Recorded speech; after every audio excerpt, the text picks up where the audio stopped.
What I have here are a couple of Kiwi Ear IEMs, Aether and Air also to be precise. Let's open the box up and unbox these IEMs. Aether is priced at $160 if I'm not wrong, and Air also is priced at $130. So let's have a look at the Aether first. This one has a large planar driver to be precise, 15.3 mm, one of the largest planar drivers at this point of time, at this price range at least. I have seen 14.5, 14.3, 14.8 even, but 15.3 is the largest planar driver IEM I have used. So this is a fairly large driver to be precise, and let's have a look at the specification. It looks nice, looks good, comes with a decent kind of heavyish box too, but let's have a look at the specification here.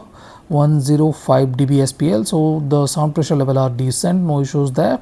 Impedance is a bit on the lower side, 14 ohm, but still looks decent. 3.5 mm jack, no option for 4.4 mm, which is kind of disappointing, but let's open it up and we will see. It's a kind of heavy kind of box in any case. Let's have a look. So the box is a bit on the heavier side. I'm expecting a case at least, because most of the time what happens is that Kiwi ears do not like to put carry cases in some of their IEMs. So this one looks nice, not bad at all. Large planar in-ear monitors, okay, that's fair.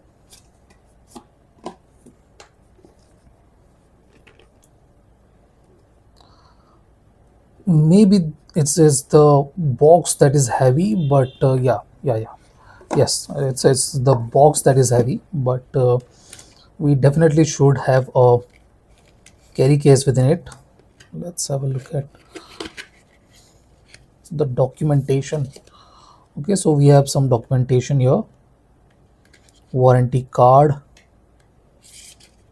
Kiwi Ears leaflet, maintenance guidelines. Okay, so we are versed in these steps, we don't need that. Let's have a look at the IEM and the accessories. Come on. So the case is supposed to be here. Okay, this is exactly what we get with Kiwi Ears Kanta. Okay, looks nice, has kind of a leather like texture to it, but it's not leather, not genuine leather to be precise, but looks decent. The cable is good, no complaints about the cable. Looks good, looks on par with what the Kiwi Ears K4 came with.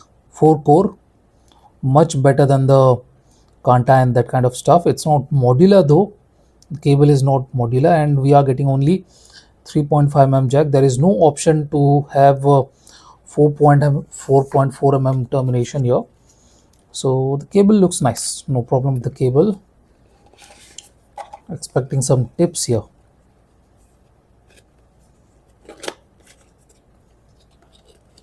Okay, so generous amount of tips. Narrow bore, these are narrow bore, kind of medium bore, not very narrow but medium bore. These two are medium bore and these are kind of narrow bore. So it seems Kiwi Ears is doing what they have always been doing, nothing special about the tips, exactly same kind of tips in the box. I'm going to use this black ones. Okay, let me use the black ones here. Let's move on to the earpieces. Now this look nice. I'm not sure if this is openable or not. No, I cannot open that. So this is a bad way to take out your IEM, to be precise. They are really tightly stuffed into the foam, so not the best way to take out an IEM. They should have had a openable mechanism here.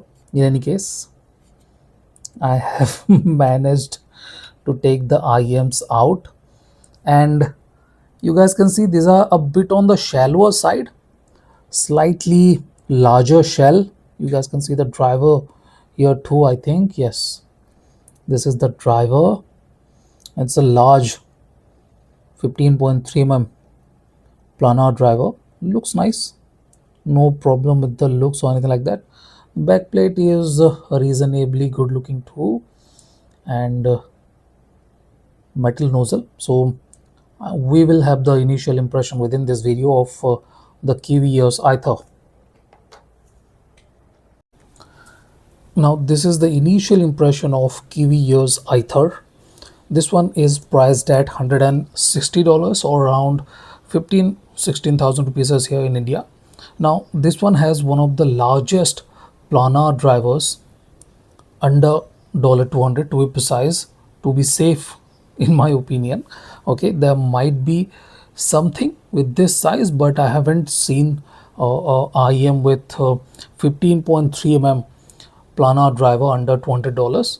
In any case, this one is kind of nicely tuned IEM, kind of, because it kind of feels like it has a bit of mid bassy signature. Okay, a sub bass extension isn't exactly very deep. Okay, it is a bit on the shallower side, and even though it has a reasonable amount of rumble, is the mid bass that really is the meaty part of the low end. It kind of is vibey. It has the vibe, it has the rumbles, but it does not have a lot of definition at this point of time. And since this is a planar driver, I will like to give it some burn-in hours before I pass on my review. This is the initial impression. Be informed about the nature of this part of the video. This is the initial impression, and I am expecting it to improve. In any case, it's a bit on the, as I said, mid bassy side. It's not very dynamic at this point of time. I want a bit of dynamics. It does not move a lot of air inward or anywhere. It kind of that if I have to put it like there is a limited amount of air that moves within a confined space, and it does not feel like it is moving, okay, moving anywhere. So yes, the bass is not exactly great at this point of time, but I will definitely put it for around 80 to 100 hours of burning, and we will see how this one opens up. If I talk about the mid-range, that is where this IEM kind of shows it's a W-shaped signature. A good W-shaped signature because it has very good vocal clarity. There are no issues with timbre or tonality. It has nice cohesion too. It has good amount of texture. Yes, notes could have been slightly fuller to give that extra bit of throaty emphasis to them, but it still is decent. No issues with that, the emphasis at this point of time. In any case, let's move on to the highs. Highs is where this IEM is good at. Okay, it has good treble extension, very good air, very good staging and layering, very good cue placement too. It has a huge stage, to be precise, and that really helps it with the imaging and the technical bits. Okay, transient effects of instruments are very good too. No issues there at all, to be precise. And if I talk about the fit and that kind of stuff, this is decent. Okay, as I said, this cable is not exactly great, but it is not bad either. It is decent in my opinion, and this IEM sounds good out of this cable. No need to change the cable at this point of time until unless you are going for a balanced cable. I will definitely like Kiwi Ears to offer balanced cable options, at least optional balanced cable, but not at this point of time. Uh, the fit and stuff are decent. It's a bit on the larger side. You guys can see this body is fairly thick, but it still is not uncomfortable inside the ear. Yes, these tips are not very comfortable. You can definitely change the tips to something that you are comfortable with, and it might change the signature a bit, but if comfort is an issue, you can definitely change the tips. So this is the initial impression of Kiwi Ears Aether. Thank you for watching, guys. Have a nice day. Enjoy.